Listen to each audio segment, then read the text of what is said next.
I'm here with Captain Carl Smith on the Azamara Quest. Thank you very much for inviting me up to the bridge to have a look around.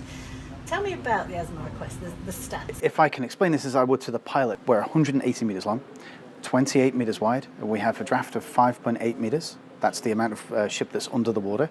And our air draft is 42 metres. That's the height of the ship above the water. And I use lots of hand gestures so that all the pilots around the world, whether they speak English or not, understand me.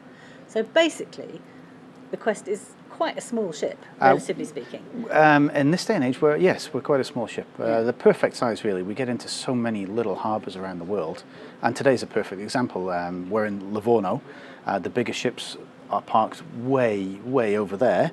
And we're almost in the middle of town. Yeah, which is a huge bonus to guests on board, to be able to just walk on and off the ship and, you know, either go off on excursions or explore independently. It's very, very easy getting on and off, which is fantastic. It is. You know, I say that when we berth in places like Nice in France, that all of the signs that say Centreville, that's French for Azamara Quest. We spend a lot of time in ports. We're the first ship to arrive in the mornings. We're typically the last ship to sail in the evening, sometimes 6-7 hours after everybody else leaves. Sometimes we just stay overnight. Yeah, well, I was just going to say, and here in Livorno, we actually are staying overnight. Livorno is a lovely town in its own right, but we're here specifically for Lucca, Florence, Pisa, and you can see all three during the time we're here. And whilst we're here, we're going to have the as amazing evening with the three tenors. It's a beautiful night. And the other interesting thing about the Quest is you're not doing repetitive itineraries. Basically, you're cruising all around the world, aren't you? There's nothing that we do which is the same cruise twice. So every single day is a different port.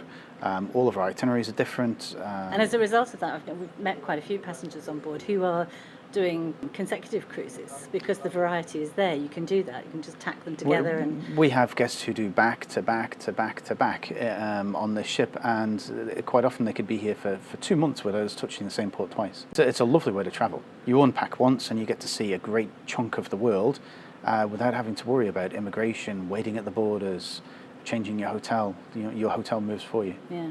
And what's your favourite part of the world to cruise? That depends on the time of year. Right. I love Norway. I mean, I truly love Norway, but you wouldn't want to be there in January. Right. You know, in the middle of the summer, Norway is a beautiful place. Norway and the Baltic Sea. But then on the shoulder end of the season, you want to be in the Mediterranean. It's a lovely part of the world. There's a lot to see. It's not too hot. It's still nice weather.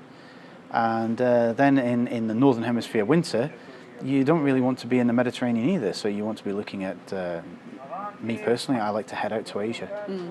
Well, we should probably end on the fist bump. Fist bump. Well done. Thank you very much. Thank you.